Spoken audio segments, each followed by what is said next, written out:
Hey. Hi. It's us. We're back. Yeah, you know what's coming. Probably because you clicked on the video that said exactly what we described this video to be. Maybe. Or they were watching a previous video and it like rolled over. They're sleeping then. They're sleeping. That's what I would usually do that. Yeah. Yeah. In that case, wake up. We should just yell really loud right now. No. Wake up! No. You don't want to do that? This is our weekly top 5 mechanic video. Yes. As part of a We're getting to the end of this list. It's been a long haul. We've got some recommendations from people. Of other lists to do. Yeah. And I'm down for it. After we finish this one, I think we should do a top 5 list every Friday. I like it. Yeah. I think we got to works. finish the mechanics first, and then we'll... Yeah, after we're done with this, we'll do some more stuff. We could never do a top 10. Not like top 5s. This is so hard. You know how many games I wanted to put on this list? We're not cool enough to do an hour-long top 10 like the Dice Tower. That's true. That's true. We're not funny enough. We're not funny enough. We're not good-looking enough. We're not good-looking enough for sure. We're not sophisticated. We're not charismatic enough. We're just beating ourselves up. I hope you came to watch us beat each other up. Yeah, now I feel horrible. Let's jump into this list. All right. I think I went first last time, so why don't you go first this time? Yes. And as you saw in the title, we have not yet mentioned, this is variable player powers. Mm-hmm. And I think this is pretty straightforward. Yeah. I'm actually a little surprised. Like I said, I had so many games that I wanted to put on this, but... Yeah, the more I thought about this, I was like, woof. That's a lot. Yeah. But these are the top 5. Yeah. I'm starting first. Start first. My number 5 is a game that is innovative and unique, and I don't really know if I want to play it that often. But what I do with player powers, variable player powers, is really cool, and that's Sidereal Confluence. Trading and negotiation in the something.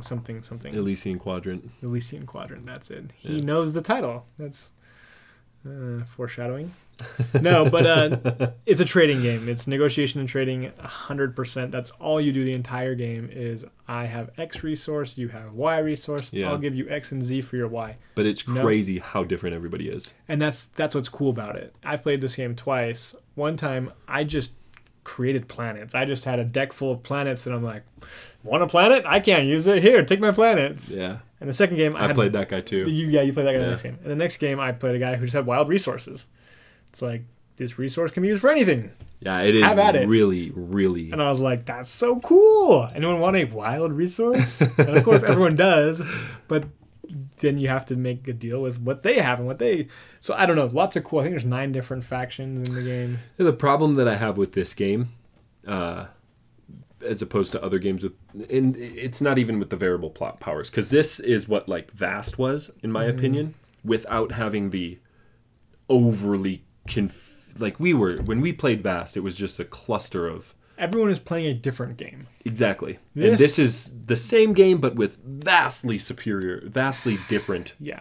How you approach it or what makes you unique. But it's so cube pushy, which I love Euros so much. But this is like overly cube pushy, and it's long for being just that. Just a trading game. Yeah. So, good choice. Thank you. Absolutely great choice. It. My number 5. I'll give Ben some time. Time for what? I don't know. We don't make a transition between. That's after. Oh, that's right. You're right. I'm sorry. I'll edit that out. My number 5, and this actually took the place, spoiler alert, of Marco Polo for me. And the reason behind that is because I like this game more. The variable player powers are less apparent, but I really want this to be on every single one of my lists pretty much. And that's Mombasa. And the variable player powers come into effect as you're going up in these different markets, in the different stock markets. You can unlock specific abilities that you can get. Now, other people can also get these, but as they reach that point... If I were to play devil's advocate, I would say they're not necessarily unique to you. Because everybody else can get them. Yeah. But the difference is that once I get that power, then everybody else that gets that power is going to be paying me money. So it's almost this... I don't want to start giving this person money. I really like how the powers work in this. And it's not something that's super apparent when it comes to Mombasa, just because there's so many mechanics in this game. But I love how it works in this game. And I love that I can go for this route or this route, trying to get these different abilities to help me out throughout the game. And I just absolutely love how it works. Fair enough. So that's my number 5, Mombasa. Mombasa. Ben's number 4. Whoa, no, this is where the transition goes.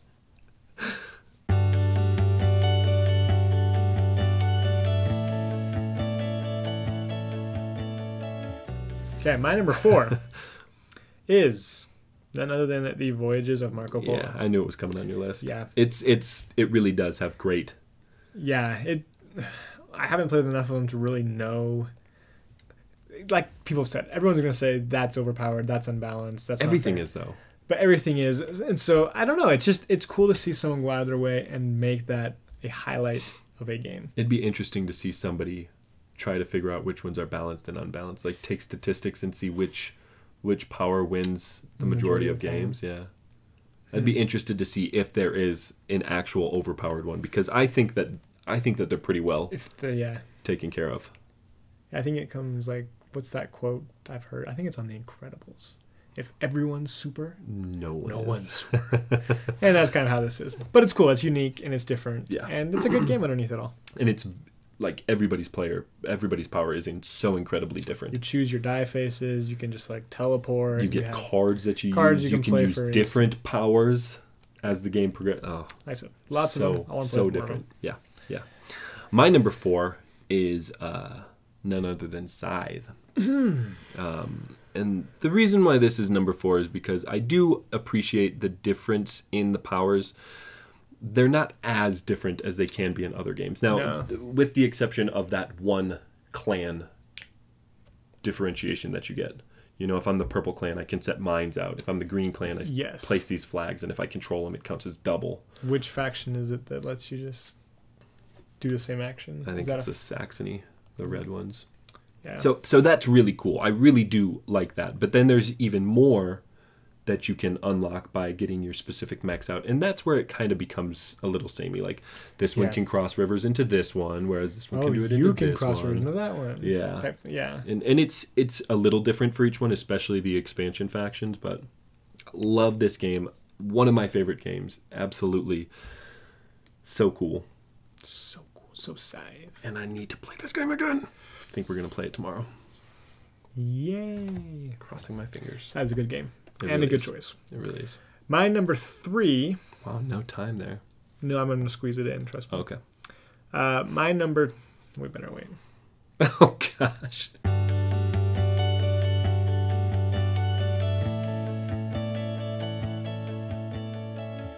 My number 3 is none other than Cosmic Encounter.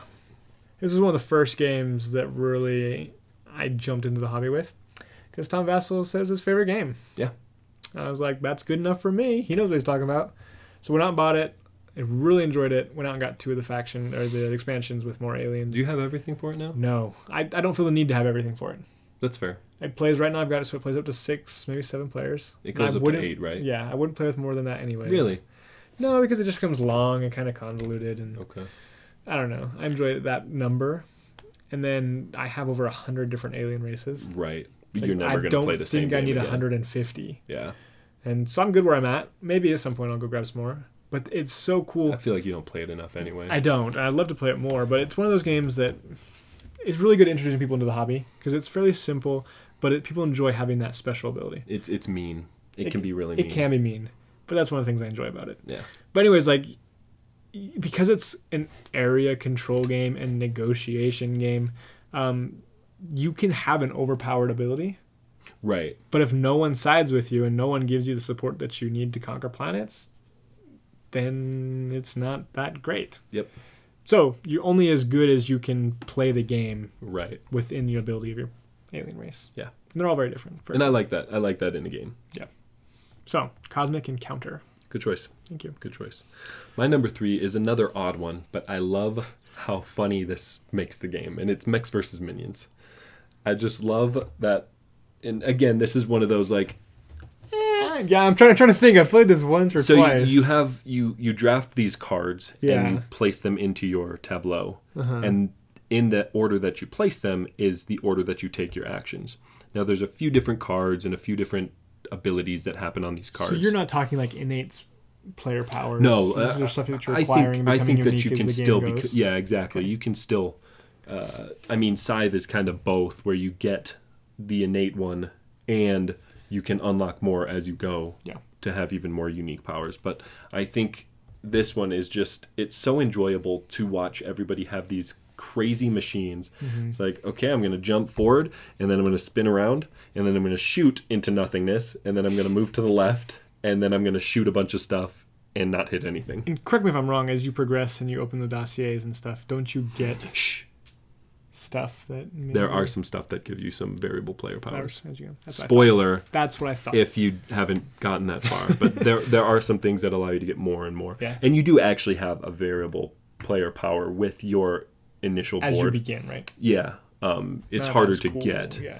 But yeah, I just love how this game progresses throughout. And would not have been my first choice. It's okay. It's my top 5 list. That is true. There was a game on my list that I eliminated because of the fact that you acquired variable player powers as the game went on. Sure. And I was like, I want to stay with stuff that's innate to you at the beginning of the game that you kind of keep.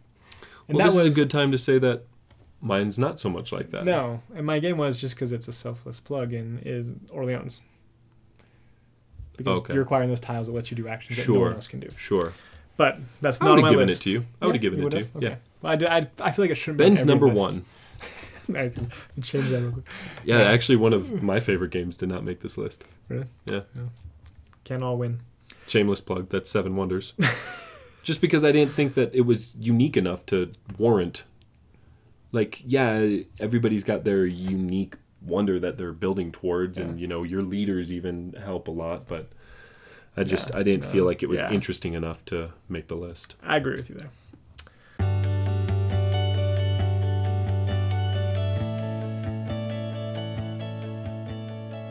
We're into number 2s. We are on to number 2. I feel like we're going to have a crossover. You think? Coming up here. At least one. One. I think just one. Maybe. Okay. I don't know. My number 2 is Gloomhaven. Okay. Because it's like a video game. Like, you are your own unique faction, class thing that you do stuff that no one else does. It's so different, each player. Yeah, and as you progress and unlock new cards and add power-ups to your cards and abilities and stuff, you just become that much more unique. And I haven't seen more than a handful of the classes. I'm dying to see the rest of them because I'm curious how he does it with 17 different But guess how frequently classes. He gets to play. Don't. Guess whose fault that is. Don't even.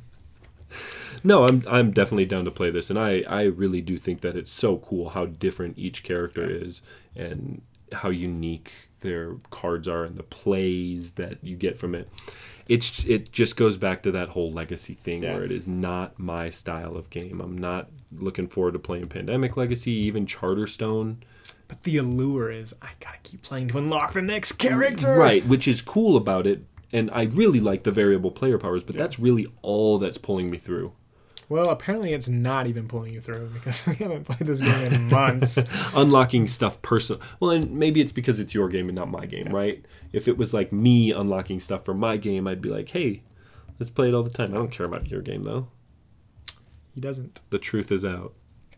My number 2, and I feel like this might be where our crossover is Spirit Island. I could be wrong, but I love... This is very similar to Gloomhaven in how different everybody's character is. Yeah. You not only have special abilities that you can do based on the cards that you've played, you also have a specific way in which you upgrade your character and it unlocks specific bonuses, and there are other bonuses that you can get for having different things. Yeah. It's so crazy how unique this game is, and the theme is so strong and so cool. Love this game. Absolutely love this game, and I can't recommend it enough as a co-op, especially because this is probably my number 1 favorite co-op. But it's long and it's meaty, and it's not an entry-level game by any means. Not even close. But that's the kind of game that I like. That we're at right now. Yeah. No, agreeable. So that's my number 2, Spirit Island. Spirit Island.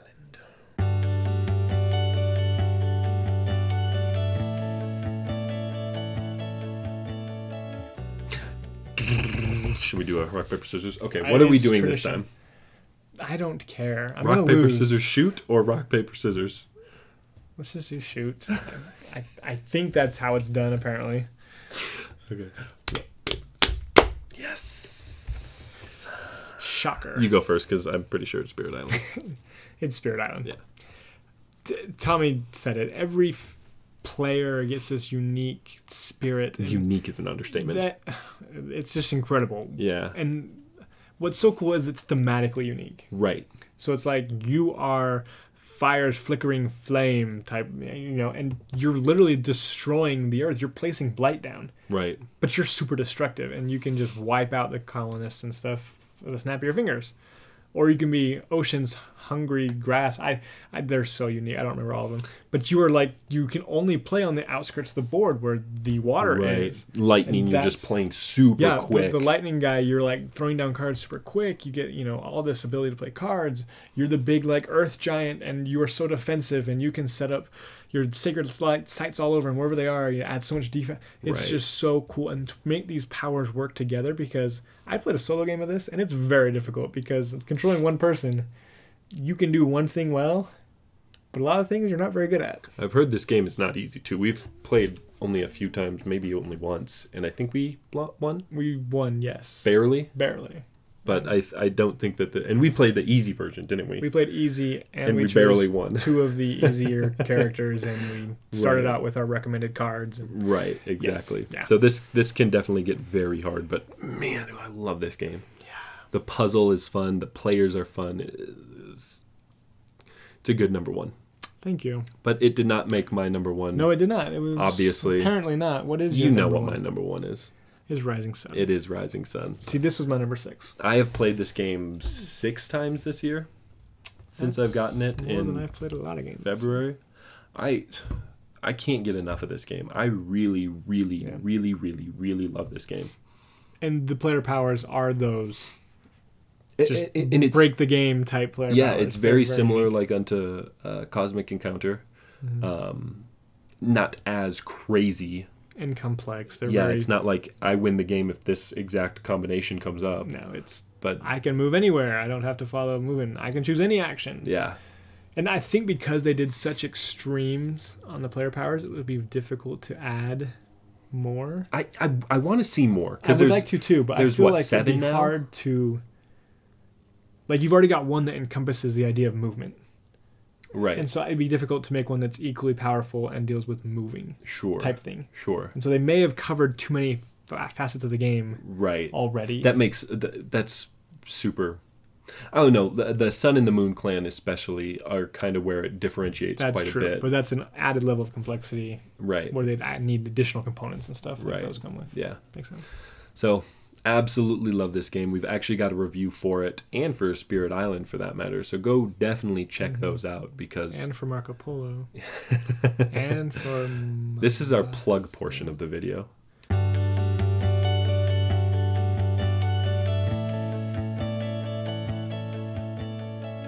Just go check out all our videos.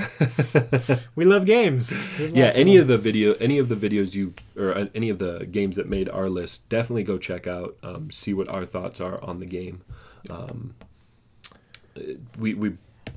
I would play any of the games on this list pretty much. I feel like variable player powers, unique player powers is something that can, and I don't want to say should, but it's a very cool thing that can be added to most games.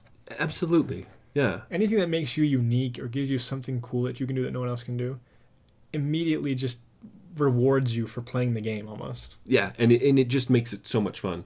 It's like, yes, I can destroy everything. Just so everybody's aware. Like, wait, but you can do that? It's like, yeah, I do that. The other guy's like, yeah, well, I can avoid everything, so it doesn't really matter. It's so much fun when you have something that nobody else has, and especially when it's cool in practice as well. Like it's one thing when it's cool in function, we just did a review of Newsford. Yeah, and you can get unique buildings and unique, but they're not cool. They're not fun. Yeah, they're exactly. very subtle. They're good in function. They're great in function, but like to just be like, I can do this. Yeah, it's not nearly as cool. We do have a few more days left of our giveaway. Yes. Go check out our Altiplano review. Watch that. Make sure you like, comment, share, and subscribe, and follow all of the rules for that so you can get as many entries in for your chance to win some cool stuff. And the cool stuff has to do with one of the games we talked about here. It's true. It's Scythe. Dang it, why did you... I don't know. All right, just tell us in the comments below what your favorite player power games are. Thanks for watching. Like, comment, share, and subscribe, and we'll see you guys. Bye. You ruined the fun. Oh.